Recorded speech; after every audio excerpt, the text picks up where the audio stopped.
व्यापार बढ़ा, बिक्री बढ़ी, आमदनी बढ़ी, थोड़ी सुस्थिरता आ गई, पैसे दिखाई देने लगे। खेती पर मार पड़ने पर भी प्यापली के लोग कुछ ना कुछ व्यापार कर जिंदगी बिताने लगे थे। रायलसीमा में एक रौनक सी आ गई थी। वह फैक्शन का जीवन था। पैसे हों तो वह सांप बनकर डांस लेता है, नहीं तो मिट्टी खाकर मरा सा पड़ा रहता है। वे द्वेष, कृपाणता शीघ्र ही बाहर नहीं प्रकट होते हैं, घात लगाकर शिकार करते हैं। उस मार से ही 4 चमार युवक मारे गए। नरसप्पा का इकलौता बेटा कॉन्ट्रैक्ट लेक्चरर होकर आंखें खोलने से पहले ही शव हो गया। आईएएस की प्रीलिमिनरी परीक्षा को पास करके मेन लिखने की तैयारी करते हुए वह मर गया। पुलिस कांस्टेबल के रूप में नौकरी में जुड़कर गांव में आकर लॉ एंड ऑर्डर के बारे में बात करने वाला एमआरओ के रूप में सर्विस कमीशन में सेलेक्ट होकर नौकरी को ज्वाइन करने वाला पिछले साल गणेश निमज्जन के समय मरने वाला चमार युवक था। सवर्ण युवक इस वर्ष कई संदेहों से घिर गए थे।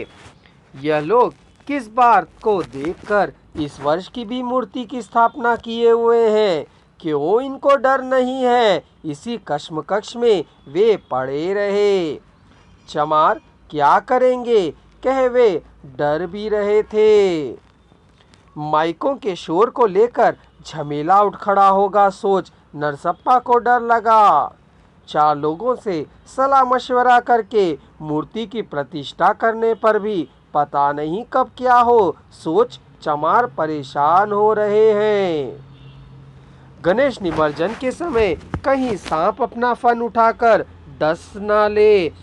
पुलिस की सुरक्षा कर्नूल, अनंतपुर, डोनगुंती के दलित संघों से सहयोग प्राप्त करना है, कुछ समारोह ने बतलाया, किंतु नरसप्पा ने स्वीकार नहीं किया। यह गांव हमारा है, जब तक हम जीवित रहेंगे हम इसी गांव में रहेंगे, जिसकी सहायता बहुत दिनों तक रहेगी हम ही को अपनी सहायता करनी होगी, उसने समझाया। मूर्ति की प्रतिस्थापना न कर उत्सव का आयोजन न किया होता तो अच्छा होता के पीछे हटने वाले भी हैं। ना रखा जाए तो अच्छा ही होता। भक्ति है, उत्सव करने का उत्साह है। भय के कारण मूर्ति की प्रतिस्थापना ना करना मृत्यु से अधिक घोर पराजय है। उससे तो मरना ही श्रेष्ठ है। कुछ लोगों का कहना है कि बेटा मर गया है, उसके प्रतिकार के लिए उसने इस साल उत्सव का आरंभ किया है। कहे कुछ लोग किसी ने आकर पैसे थमाकर मूर्ति स्थापना की है। कहे एक दूसरे से कहने लगे।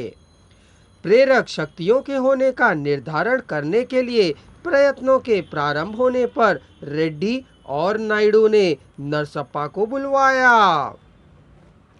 रेड्डी के घर के बरामदे में कुर्सियों पर बैठे रेड्डी और नायडू के सामने नरसप्पा खड़ा हुआ। बैठो, उन्होंने कहा।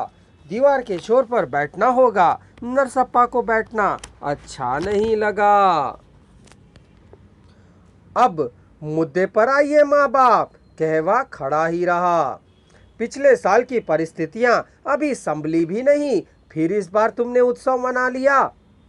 कह उससे प्रश्न किया। भक्ति के कारण माई बाप, उसने समाधान दिया। कौन प्रोत्साहित कर रहा है?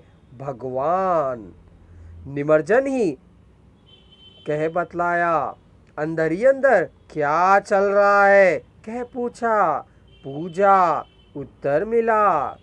उन्हें और क्या पूछना है समझ में नहीं आया। इतने में कुछ युवक वहां आए।